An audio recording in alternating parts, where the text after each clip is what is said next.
My entire family, parents, brother, grandparents, you name it, are all incredibly knowledgeable when it comes to history. And I mean all history, from really specific facts to dates and wars and rulers. I have always felt dumb in comparison to them when it comes to history, especially my brother, who is incredible at memorizing facts. I think that history classes are interesting, but it is incredibly difficult for me to retain the information. The game changer for me was when I developed a passion for art history. Fall semester of my freshman year of college, I took the History of Western Art Renaissance to Modern class with Dr. Casper. I became so passionate about art history that I would find myself talking for upwards of an hour on the phone with my family, talking at rapid speed about all the art history that I had learned in class. I was so excited about what I was learning in the class that I declared my art history minor after only 3 weeks. I was also finally able to participate in conversations about history with my family at dinners and holidays because I could relate the conversations to paintings, and I didn't feel so dumb compared to them anymore. Art history is so important in the classroom because it can help students learn about the world around them from different perspectives. And as a future art educator, college classes like Dr. Casper's class taught me just how important it will be for me to teach art history. The art classroom is supposed to be a fun place to explore and experiment, and I want to be sure that I'm teaching all of my students and not making any one of them feel unseen, underrepresented, or invisible. When we teach about art history and a diverse range of art and artists, we are creating an inclusive environment for each and every one of our students. When I took Dr. Fenton's Intro to the Black Diaspora class, I was able to learn so much history about the Black diaspora and racial issues in America that I had either never learned or were barely covered in my regular education.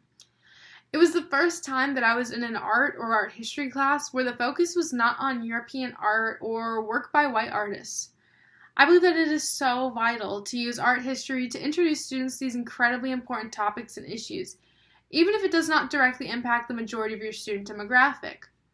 Not only are you making students that are in the demographic feel important and represented, but you are also teaching students outside that demographic something that they should know in order to increase their worldview and make them educated citizens aware of important problems and events of the past that still affect people today. When we introduce our students to a wider variety of contemporary art as well as art history, we are not only increasing representation and helping students better understand the world they live in, but we are also helping them find a place for themselves in the arts and creating a space where they are free to express themselves. My next story is the perfect example of how when students are exposed to different types of art, they can become more engaged and excited about art and able to find a place in the arts that speaks to them.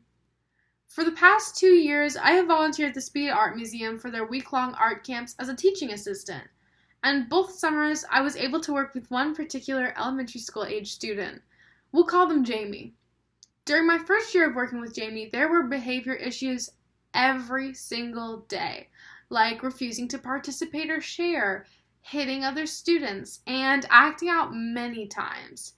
One day, we had managed to get Jamie to sit with the other students to work on an activity, which was a rare occurrence. After I passed out cardboard to paint on, Jamie became upset about the shape of theirs, so the teacher cut out a new one. Even though they got exactly what they wanted, Jamie was now demanding the old one back. When we couldn't give it back, Jamie refused to participate in the activity. Finally, they walked over to the trash can and, while making deliberate eye contact with me, being sure that they were being observed in the act, they threw away the cardboard. Acts like this were not uncommon that week. As you can tell, Jamie could be a bit difficult to work with at times, although there were great improvements during the second year. Even with the great improvements, when the group traveled around the museum, they were never interested in the art. But one day, there was a big change. We made our way through our usual spots in the museum to the Ebony G. Patterson exhibition upstairs. As we entered the first room, there was a nature video playing on the screen and flowers hung down around the viewers. Jamie was clearly stunned by the beauty around them, and that excitement for Patterson's beautiful art only increased as we made our way through the exhibition.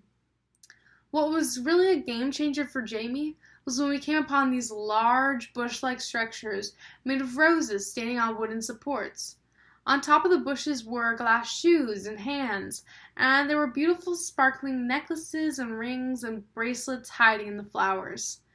Jamie would slowly circle each structure in awe, and when they spotted a piece of jewelry, they would go find a classmate and bring them over to look at the jewelry. It was so exciting to see a student who was disinterested in art and had trouble interacting with other students become fascinated by art and actively wanting to interact with their peers. Getting to see Ebony G. Patterson's artwork was clearly a pivotal moment for Jamie, and that was only made possible by exposing them to new and different art forms. Many times in the art classroom, students are not introduced to diverse types of art and artists from all over the world. They are taught, like I was, almost no art history or rarely see contemporary art examples. Classrooms typically focus on white, male, European artists from the Renaissance and Baroque periods like Jamie was used to seeing in the museum. Many times, students can't relate to art that is shown in the art classroom because they either don't like the style or find it too intimidating. Students who only see Renaissance oil paintings oftentimes think that they could never do that. By showing students such a narrow view of the visual arts, you're preventing students from experimenting and finding a home in the arts where they can freely express themselves. I have been incredibly fortunate that my observations for art education gave me the opportunity to learn from a teacher that exemplifies what I want to be as an educator when it comes to incorporating a wide variety of contemporary art as well as art history into the classroom. My elementary art methods observations last year with my cooperating teacher Maggie Moschel were a magical experience. Besides the fact that she is an amazing teacher who goes above and beyond for her students regularly, she also focuses on art history and contemporary art in her classroom. This focus started when she needed to determine how many artists her students knew, and they could only name Picasso, Da Vinci, Van Gogh, and Einstein, who of course isn't even an artist. She knew that something needed to change because students were in fact being taught about other artists. They were just not retaining the knowledge. To help her students retain the information that they were learning, Maggie Moschel has made posters for all over her classroom and famous artist pages that are frequently used in her lessons. The famous artist pages include lots of biographical information about each artist and includes photos of their artwork. She also makes sure to include a section about what the artists were like at her students' age. By teaching students that many artists found their passion for art when they were between 8 and 10, and that many showed signs of ADHD and dyslexia and had trouble in school, she's helping kids realize that the arts are for everyone. She also makes a point to teach about a very diverse group of artists from all cultural and ethnic and racial backgrounds. In her classroom, you can see posters of not only a widely diverse group of artists, but also of art forms. You may have a sculpture artist, Picasso, a cartoon artist, and Yayoi Kusama all on the same wall. I actually learned who Yayoi Kusama was in Maggie's classroom. Students like Jamie would flourish in our class, where they are seeing and experimenting with so many different types of art.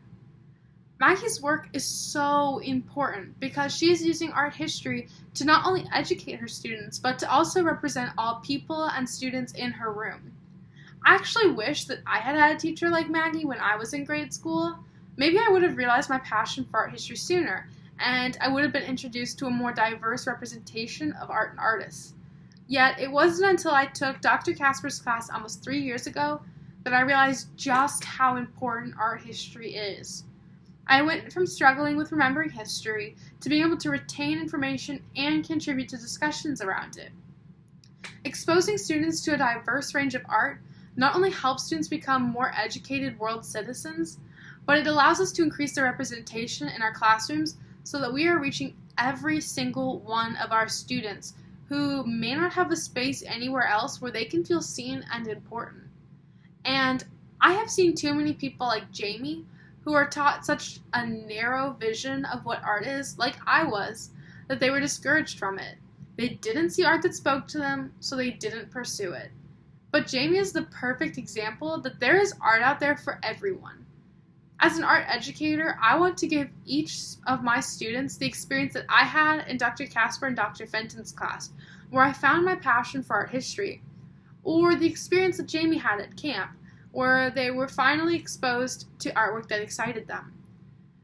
And hopefully, by helping students find a home for themselves in the arts, they can use that newfound passion to freely express themselves.